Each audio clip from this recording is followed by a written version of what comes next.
बघा application of derivative मधले आपण जवळजवळ सगळे फॉर्म्युले बघितले. आता आपल्याला फक्त उदाहरणं बघायचे. म्हणजे आता increasing decreasing functions, Maxima minima ह्याचे पहिल्यांदा उदाहरणं बघणार आहोत आपण. आता आठवते का बघा, if F x is increasing if is derivative first order derivative is greater than 0 and function is decreasing if F dash of x is less than 0 for that value of x. आता त्याच्या आधारित थोडी इकॉनॉमिक्समधले example आपल्याला बघायचे आहेत. कारण आता आपल्याला माहिती आहे की आपण इकॉनॉमिक्समधले बरेच डिमांड, सप्लाय वगैरे अशा पद्धतीचे, एक्सपेंडिचर अशा पद्धतीचे प्रॉब्लेम आपण बघणार आहोत. So the revenue function is given by R is equal to D square minus 40d. एक लक्षात घ्या, नवीन आपण काहीच शिकत नाही, जे जुनं आहे तेच वापरतोय. फक्त व्हेरिएबल एक्स अशाऐवजी दुसरं काहीतरी असेल किंवा एफ एक्स अशाऐवजी दुसरं काहीतरी असेल. Where D is the demand, what value of for what value of D the revenue is increasing. म्हणजे आता बघा इन्क्रीजिंग, आता इन्क्रीजिंग काय आपल्याला इन्क्रीजिंग पाहिजे तर रेव्हेन्यू इन्क्रीजिंग पाहिजे. म्हणजे F dash F X increasing असेल when F dash X is greater than 0. म्हणजे आपल्याला काय करायचं आहे, हा आर दिलेला आहे डी स्क्वेअर मायनस 40d. आता जे डिक्रीजिंग किंवा इन्क्रीजिंग करायचं ते आधी फंक्शन आपल्याला डायरेक्ट दिलेले, काही वेळा डायरेक्ट दिलेलं नसतं, आपल्याला ते जनरेट करावं लागतं. आता दिलेलं आहे डायरेक्ट dr बाय dd. आता इथे आपण एफ डॅश एक्स म्हटलंय, एफ डॅश म्हणजे त्या फंक्शनचं डेरिव्हेटिव्ह. आता फंक्शन आर आहे त्यामुळे डेरिव्हेटिव्ह आपण असं लिहिलं, हे आर ऑफ समथिंग असतं तर आर डॅश सुद्धा लिहू शकलो असतं. पण आता ह्याचं डेरिव्हेटिव्ह हा एक्स आहे असं समजून डेरिव्हेटिव्ह काढलं. डी स्क्वेअरचं डेरिव्हेटिव्ह 2d आणि 40 आणि डीचं डेरिव्हेटिव्ह 1. आता आपल्याला फंक्शन इन्क्रीजिंग पाहिजे. As R is increasing dr by dd greater than 0.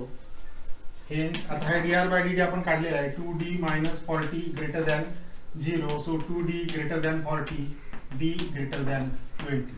याचा अर्थ when demand is greater than 20 the revenue is increasing. असं खाली एक वाक्य लिहायचं, when demand is greater than 20 revenue is increasing. म्हणजे सगळ्यात महत्त्वाची गोष्ट लक्षात ठेवा, इन्क्रीजिंग डिक्रीजिंगचं उदाहरण आलं ते सोडवायला अतिशय सोपं असतं. फक्त काय, जे इन्क्रीजिंग किंवा डिक्रीजिंग फंक्शन असतं ते मिळवायचं, त्याचं डेरिव्हेटिव्ह काढायचं. इन्क्रीजिंग असेल तर ग्रेटर दॅन 0 घ्या, सोडवा. डिक्रीजिंग असेल तर लेस दॅन 0 घ्या, सोडवा. एवढंच आपल्याला करायचं आहे. बघा पुढचं उदाहरण, the cost C of producing X articles is given by C is equal to X cube minus 16x² plus 47x. आता कॉस्ट फंक्शन आहे, मग रेव्हेन्यू फंक्शन होतं. For what values of X the average cost, very important thing, you have to read the question very careful. The average cost is decreasing. आपण बरेच वेळा काय करतो, cost असतंय त्याचा डेरिव्हेटिव्ह काढतो, डिक्रीजिंग आहे ना लेस दॅन 0 घेऊन सोडून मोकळं होतो. पण आपल्याला तसं करून चालणार नाही ते, कारण इथे ॲव्हरेज कॉस्ट आहे. आता आपल्याला माहिती आहे, थोडंसं बघा, ॲव्हरेज कॉस्ट म्हणजे असं लिहितो आपण सी अपॉन एक्स आणि मार्जिनल कॉस्ट असे दोन, C M is equal to D C by D X वर. ह्या मागच्या व्हिडिओमधलं तुम्हाला आठवतंय का बघा. तर पहिल्यांदा आपल्याला ॲव्हरेज कॉस्ट काढायची म्हणजे सी ए. आता ही कॉस्ट आहे, सो एक्स क्यूब इथे लिहा तुम्ही सी अपॉन एक्स. आता एक्सच का, इथे व्हेरिएबल एक्स आहे म्हणून एक्सच्या ऐवजी दुसरं व्हेरिएबल असेल तर त्याने डिवाइड करायला लागेल. So it is x cube minus 16x² plus 47x upon x. आता एक्स एक्स एक्स तिन्हीकडे आहे, कॉमन काढून कॅन्सल करायचं. डायरेक्ट एक्सला एक्स कॅन्सल करून असं सोडवू नका. So it will be x² minus 16x plus 47. हे सी ए आहे, आपण त्याला ॲव्हरेज कॉस्ट म्हणतो. आणि हे काय करायचं आहे, डिक्रीजिंग करायचं, म्हणजे याचं डेरिव्हेटिव्ह काढायचं, ह्याचं काढायचं नाहीये. Hence D C A by D X that is equal to 2x minus 16. and hence as CA is decreasing, hence dCA by dx less than 0, hence 2x minus 16 less than 0, hence x less than 8. खाली काय लिहायचं, when x number of items is less than x, the average cost is decreasing. महत्वाचं ते आहे, आपल्याला cost decreasing नाही काढायचं, आपल्याला ॲव्हरेज कॉस्ट डिक्रीजिंग काढायचं. बघा पुढचं उदाहरण, in a factory for production of Q articles. म्हणजे इथे एक्सच्या ऐवजी क्यू घेतलं. आता standing charges are ₹500, labour charges are ₹700 and processing charges are 50Q. म्हणजे हे दोन्ही जे आहेत हे नंबर ऑफ आर्टिकल्सवर अवलंबून नाही आहेत, पण हे मात्र नंबर ऑफ आर्टिकल्सवर अवलंबून आहे. The price of an article, ते महत्त्वाची सगळ्यात गोष्टी आहे. प्राइस आहे ही एका आर्टिकलची प्राइस दिलेली आहे. 1700 minus 3q. For what values of q the profit is increasing. मी तुम्हाला पहिली गोष्ट म्हणजे प्रॉफिट आधी काढायचं आहे. हे प्रॉफिट वर इथे डायरेक्ट तुम्हाला फंक्शन दिलेलं नाही. आता आपण माहिती आहे की प्रॉफिट आपण पाय या अक्षराने दाखवतो, पी या अक्षराने प्राइस दाखवतो. रेव्हेन्यू मायनस कॉस्ट असं केल्यानंतर आपल्याला प्रॉफिट मिळतं.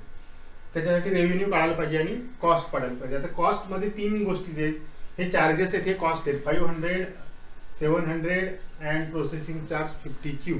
आता पहिल्यांदा काढायला लागेल कॉस्ट किंवा टोटल कॉस्ट काय म्हटलं ते चालेल. 500 प्लस 700 प्लस 50Q म्हणजे झाला 1200 प्लस 50Q. ही झाली टोटल कॉस्ट. आता आपल्याला रेव्हेन्यू काढायचं. रेव्हेन्यू याचा अर्थ म्हणजे सेलिंग प्राइस असं म्हणूया आपण त्याला दुसऱ्या भाषेमध्ये. तर ही एका व्हॅल्यूची किंमत आहे 1700 वजा 3Q.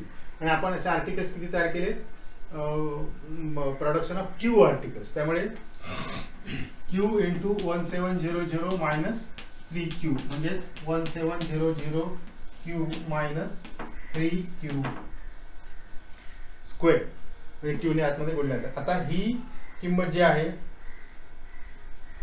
या किमतीतून रेव्हेन्यू मधून तुम्हाला कॉस्ट प्राइस वजा करायची, म्हणजे ही प्राइस वजा करायची म्हणजे तुम्हाला प्रॉफिट मिळेल. Profit pi is equal to R minus C इथे लिहिलंच आहे आपण. आर म्हणजे revenue. So it is 1700Q minus 3Q square minus 10 plus 50Q. आता हे नीट सोडवायचं आपल्याला. 1700Q वजा हे 50Q येणार म्हणजे 1650Q झाले. हे मायनस 3Q स्क्वेअर आहेतच आणि हे मायनस 1200 असंही तुमची येईल. प्रॉफिटचं फंक्शन येईल. आता तुम्हाला ते काय करायचं आहे, प्रॉफिट इज इन्क्रीजिंग करायचं आहे. So you will find D pi by. आता इथे तुम्हाला व्हेरिएबल एक्स न वापरता क्यू वापरायचं कारण क्यू मध्ये दिलेलं आहे फंक्शन. हे बघा डेरिव्हेटिव्ह ह्याच्यातलं खूप सोपं असतं. 1650 क्यूचं डेरिव्हेटिव्ह 1 मायनस क्यू स्क्वेअरचं डेरिव्हेटिव्ह 2Q येईल म्हणजे हे 6Q येईल आणि ह्याचं 1200चं 0. आता आपल्याला काय करायचंय, इन्क्रीजिंग करायचंय. हे D pi by D Q greater than 0 म्हणजे 1650 minus 6Q greater than 0. So 1650 is greater than 6Q. हे ग्रेटर दॅन Q उत्तर येईल. आता फक्त 6 ने इकडे भागायचं आहे. 6 दुणे 12 45 आले. 6 चौक 24 6 पंचा 30 6 7 46 6 7 42 आणि राहिले 3 30 आले. 6 पंचा 30. So when Q is less than 275 उलट सो म्हणता येईल Q 275 पेक्षा लहान असेल किंवा 275 Q पेक्षा मोठा असेल. दोघांचा अर्थ एक. फक्त चिन्ह हे इकडे लिहिलं तर हे चिन्ह उलट होईल. When Q that is number of articles is less than 275 the profit is increasing. असं खाली एक वाक्य लिहायचं. बघा, the demand function of commodity at price P is given by D is equal to 40 minus 5P upon 8. Check whether the function is increasing और decreasing. म्हणजे आपल्याला आता इन्क्रीजिंग आहे की डिक्रीजिंग आहे माहित नाही, पण काय असू शकेल ते काढायचं आहे. त्याच्यासाठी आपल्याला मुळात डिमांड म्हणजे डी बाय DP कॅल्क्युलेट करायला लागेल. कारण याचं जे साइन असेल, if this is positive function is increasing, this is negative function is decreasing. Now याचं डेरिव्हेटिव्ह, आता 40चं डेरिव्हेटिव्ह 0 आपल्याला माहिती आहे. 5 अपॉन 8 हा कॉन्स्टंट आहे आणि Pचं derivative with respect to P काढलं की 1 येईल. So the value is minus 5 upon 8. It means that the value hence D by DP is less than 0 for all values of P. म्हणजे प्राइस तुमची काही असो, तुमचं डिमांड फंक्शन हे कसं असणार आहे, लेस दॅन 0 असणार आहे. ह्याचा अर्थ काय झाला, D इज ऑलवेज डिक्रीजिंग. म्हणजे हे खूप सोपं होतं. एका मार्काचं उदाहरण असं म्हटलं तरी चालेल. बघा पुढचं उदाहरण. For manufacturing company produces X items at the total cost 180 plus 4X. म्हणजे ही कॉस्ट तुम्हाला दिली आहे, टोटल कॉस्ट आहे म्हणजे एकाची किंमत नाही आहे. त्यामुळे आपण डायरेक्ट कॉस्ट 180 प्लस 4X घेतली आहे. the demand function for this product is P is equal to 240 minus X for find X for which revenue is increasing and profit is increasing. म्हणजे आधी ज्या दोन गोष्टी इन्क्रीजिंग काढायच्या आहेत त्या दोन्ही गोष्टी आपल्याला काढायला लागतील. पहिलं म्हणजे रेव्हेन्यू, कारण रेव्हेन्यू काढल्याशिवाय आपल्याला प्रॉफिट काढता येणार नाही. रेव्हेन्यू म्हणजे प्राइस इंटू एक्स असं आपल्याला म्हणायला हरकत नाही. प्राइस आपल्याला दिलेली आहे 240 मायनस एक्स इंटू एक्स. एक्सने मल्टिप्लाय केल्यावर 240 एक्स मायनस एक्स स्क्वेअर असं येईल. आता आपल्याला हे काय करायचं, revenue increasing, so you will first find is derivative 240 minus 2x. आता हे ग्रेटर दॅन 0 आहे कारण इन्क्रीजिंग आहे. So 240 minus 2x greater than 0, 2x इकडे घ्यायचे आहेत. So it will be 120 greater than x. So when x is less than 120 the revenue is increasing असं आपल्याला पहिलं म्हणता येईल. आणि दुसरा बघा, आता प्रॉफिट आपल्याला काढायचे पाय, रेव्हेन्यू मायनस कॉस्ट. रेव्हेन्यू आपला 240 मायनस एक्स आहे एक्स स्क्वेअर आणि मायनस कॉस्ट. कॉस्ट आपल्याला 180 प्लस 40x असं दिलेली आहे. So now when you apply this negative sign it becomes 180 negative and हे मायनस पण 4x होतील आणि 140 मधून ते वजा केल्यावर 236 येईल. 240 मधून वजा केल्यावर आता आपल्याला प्रॉफिट इज ऑल्सो इन्क्रीजिंग आहे. So D pi by D x आपण कॅल्क्युलेट केलं, 236 एक्सचं डेरिव्हेटिव्ह 236, एक्स स्क्वेअरचं 2x आणि 180चं 0. सेम तसं येणार आहे, इन्क्रीजिंगच आहे, त्यामुळे D pi by D x greater than 0. So 236 minus 2x greater than 0. So 118 is greater than x, that is when x is less than 118 the profit is increasing. बघा या increasing decreasing मधलं आपण शेवटचं उदाहरण घेतोय असं म्हटलं तरी चालेल. For manufacturing x units the labour cost is 150 minus 54x आणि processing cost is x square. म्हणजे आता हे दोन्ही कॉस्ट आहेत आणि ते x युनिटचे दिलेत म्हणजे टोटल कॉस्टच आहे. या दोघांची सम केल्यानंतर आपल्याला टोटल कॉस्ट मिळेल. So let us find total cost which is C is equal to 150 plus minus 54x plus this x square. So this is the total cost. Now the price for each unit is P. ही एका युनिटची price दिलेली आहे, त्यामुळे आपल्याला total revenue काढायला लागेल. Revenue P into x. So it is 10800 minus 4x square into x असं करायला लागेल.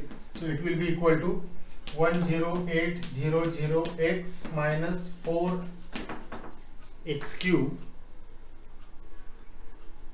आता हा रेव्हेन्यू आहे. आता प्रश्न काय बघा, find values of x for which total cost is decreasing. आता ही कॉस्ट आपल्याला मिळालेली आहे आणि रेव्हेन्यू इन्क्रीजिंग, दोन्ही फंक्शन मिळाले, फक्त एक इन्क्रीजिंग आणि एक decreasing. So C is equal to 150 minus 54x plus x square. So dc by dx that is equal to 150 चा डेरिव्हेटिव्ह 0 minus 54x चा डेरिव्हेटिव्ह 1 plus 2x. आता हे काय करायचंय, decreasing as cost is decreasing, hence dc by dx less than 0. So minus 54 plus 2x less than 0. आता हे minus आहे ते इकडे घेऊया आपण. So 2x less than 54. So x less than आता 27. So when number of units is less than 27 the cost is decreasing. आणि आता रेव्हेन्यू आपल्याकडे आहेच, हा रेव्हेन्यूच आहे हा तुमचा. आता रेव्हेन्यू काय आहे, इन्क्रीजिंग. इन्क्रीजिंग आणि डिक्रीजिंग दिसलं की ते फंक्शन कॅल्क्युलेट करायचं, त्याचं डेरिव्हेटिव्ह काढायचं. So it is dr by dx is 10800 x derivative 1 minus x cube चं 3x स्क्वेअर येईल. 3 into 4 म्हणजे 12x स्क्वेअर येईल. आता ते फंक्शन इन्क्रीजिंग आहे, hence dr by dx greater than 0. So 10800 minus 12x square greater than 0. So 10800 is greater than 12x square. पुढे सोडवलं तर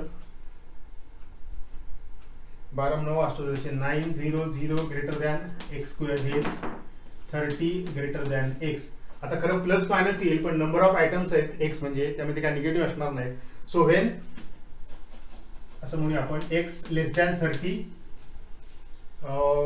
द रेव्हेन्यू इज इन्क्रीजिंग. आता इन्क्रीजिंग डिक्रीजिंग वरची उदाहरणे या ठिकाणी संपली. कागदामध्ये 1 2 3 उदाहरणे मी तुमच्यासाठी सोडली आहेत, तेवढी सोडवा.